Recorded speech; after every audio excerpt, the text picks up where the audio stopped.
Well, what we are going to bring to you today is a global terror module which is working in coordination to target India. That's right. Investigators are saying that this network stretches all the way across multiple countries from Asia to Europe, but appears to be directed from a central command center which lies in Pakistan.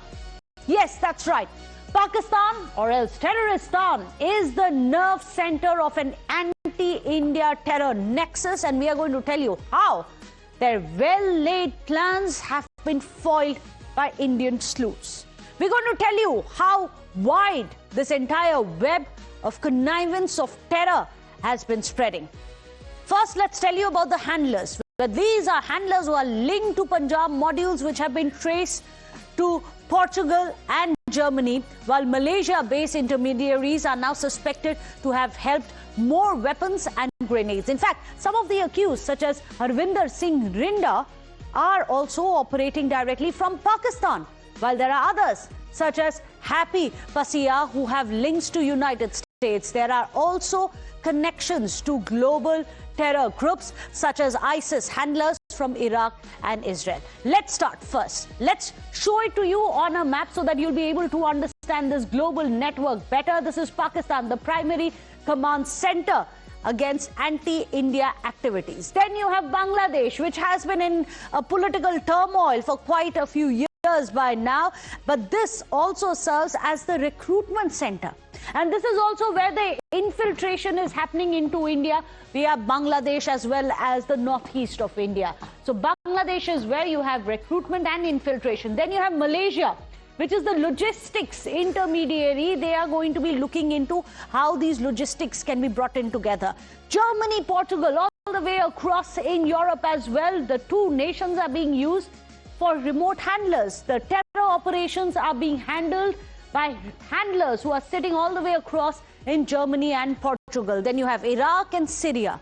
That's where the ISIS handlers are sitting. And of course, the nerve center of all of this is none other than Pakistan. So as we are getting for you, it is multi-nation terror corridor, which is now slowly unraveling. It's a chilling revelation which is raising serious questions about a coordinated terror push across multiple modules which are operating across Indian states, from Delhi to Mumbai, where they have managed to bust by the state police agencies last week as well, uncovering what appears to be a sinister multi-city plot with deep cross-border links. Well, authorities now believe that these were not isolated incidents, because it does keep coming out one after the other. This is where a terror plot has been busted. This is where there is unrest. This is where there is another attack which has happened. However, now here on Times Now, we are going to tell you that these are not isolated threats. These are all part of a well-synchronized pan-India operational design. And this one pans across Delhi, Punjab, Uttar Pradesh, as well as Maharashtra. Across, you have this multi-state terror module that we are getting for you. Punjab emerges as the most critical one, where you have several terror groups which are operating together to carry out strikes. Let's first talk. Here you have Delhi, Punjab, Uttar Pradesh, Maharashtra, some of the states that this entire terror module has been operating. Of course, it is all being masterminded by Pakistan. We are going to take state by state and explain to you how all these plots have been crushed by our intel agencies. Punjab. Well, Punjab emerges as the most extensive operational theatre in this entire investigation, where there are multiple districts which have been simultaneously active under suspected Babbar Khalsa international linked coordination of terror. Well, this network is something which has panned across Chandigarh, in Ludhiana as well. In fact, Jalandhar, Batala, Pathankot, SBS Nagar, Balachor, as well as Garshankar. Across all these cities in Punjab, they have this network which has been operating. Now, this indicates that there is a decentralized structure with local cells which are operating across the entire region.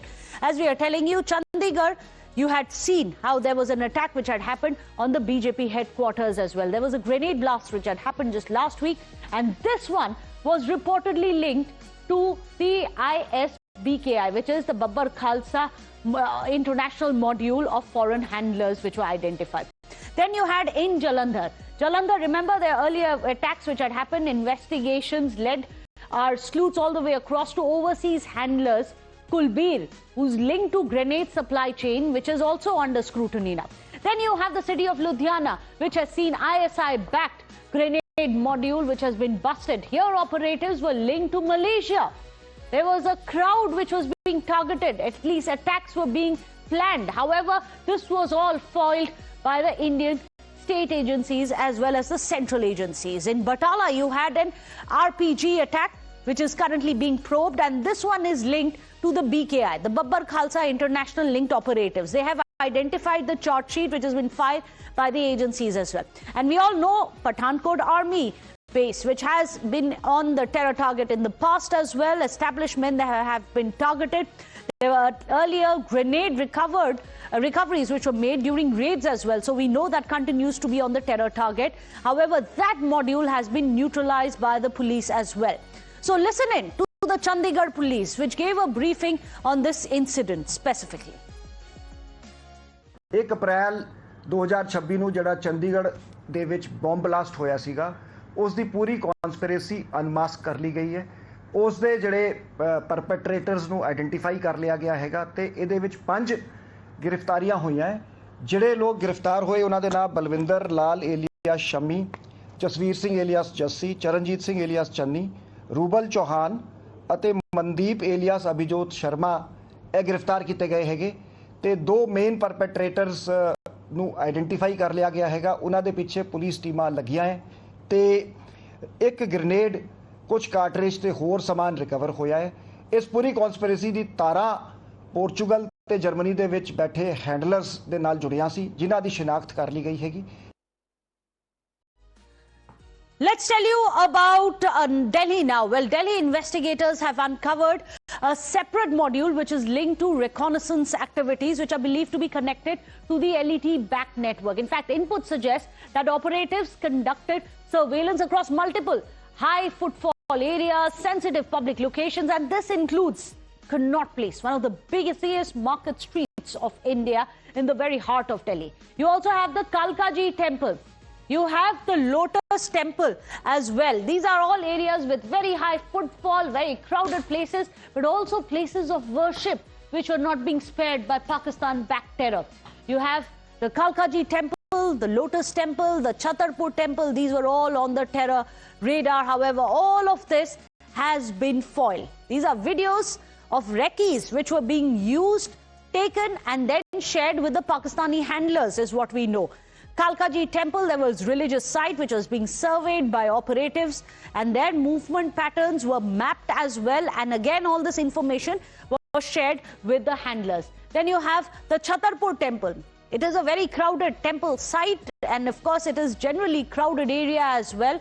This was also being observed by this terror module. In fact, inputs were gathered for terror mapping as well is what we know. So let me go across to Bhavtosh, who's joining us, our senior editor, with all the details on this. Also, we have Priyank Arunil, who's joining us. Along with that, we have Mr. Y.C. Modi, the former NIA DG, who's also here on the show. I'll just come across to you, gentlemen. Let's start with with Bhavtosh first. Bhavtosh, one would imagine that these are isolated reports and terror attacks which were being reported from different states, but it comes together as a startling terror nexus and it appears to be global. How is this being contained? Well, one must appreciate the efforts that have been made by central intelligence agencies and also by the state police, that most of these modules have been busted and alacrity has been shown by the state police. Remember, there have been at least 20 to 25 arrests that have been made over a period of 1 week, and these arrests have been made by different state police, whether it's the Punjab police or for that matter Delhi police and even Maharashtra ATS. Arrests have been made by different state police of different modules. Now there is arrest of Babbar Khalsa International module that have been done by the Chandigarh police as well as by the Punjab police, also of ISIS module that has been busted both by the Maharashtra ATS as well as by the Delhi police, and also by the UPATS. Now, the tasks that were given to them by their handlers, whether it's a Pakistan-based handler or by the BKI handlers who are based in Portugal or Germany, are different. Some were very specific, like the BJP headquarter attack that took place in Chandigarh last Wednesday, or for that matter, the task that was given by the Pakistani handlers who were specifically told to carry out attacks, fire attacks on installations that are of importance in UP, particularly the railway buildings or properties. Now, one must say that they were in fact immediately arrested, but the fact remains that these attacks are coming at a time when Pakistan has already said that India will try to implicate them in false flag operations, and they have said that India could see a series of attacks. Now, importantly, what has happened is that that various agencies are working in coordination with each other. Arrests have taken place, and it could be possible that in days to come, more arrests will take place. Well, do stay on with us, Bhavtosh. Let's also tell our viewers about the Uttar Pradesh plot now. Well, this plot particularly was revolving around Lucknow. Investigators have identified a module which is believed to be aligned with the ISIS-linked ideology, with a focus shifting from direct attacks to sabotage-oriented planning. So let me go across now to Priyank, who can tell us more details about it. Tell us about the 4 ISIS-linked module which has been nixed, because it's important for us to understand how big their footprint has been. See, Meghna, there are several parts of this investigation which is being followed by multiple agencies. One part is of the Ghazwa-e-Hind ideology which they want to circulate through the social media platform, and most of these arrests has happened because a few of these terror suspects were having very much prominence on the social media platform. The second aspect is the arms supply, for which Rehan and Shahbaz Ansari, 2 of the brothers who have managed to flee away to Bangladesh, have been playing as a key prominent player who has been supplying these sophisticated weapons to the criminals and these terror elements which are operational in the country. The third aspect is the Musalman turned politician link, which has been operating from the eastern part of the Uttar Pradesh, which used to have a key dominance there, but still to get sophisticated weapon for having their dominance, they get in touch with these arms suppliers, and by the supply chain, many of these weapons are also going into the hands of those terror suspects. So you can see the mix of gangster turn politician turn these terrorist elements which have been working together in tandem on the behest of the Pakistani SI, which is a bigger threat. Well, absolutely. This is very unnerving to think that this is how wide that entire terror corridor really leads us. YC Modi ji, you must explain to us. After all, we all think that it's kudos to the Intel team for having busted this global terror network working against India. However, it's like a Hydra head. It is likely to pop up again. What should India do? First of all, let me congratulate all the state police forces for doing this good job. What happens is, we all believe, general masses believe, that police only reacts.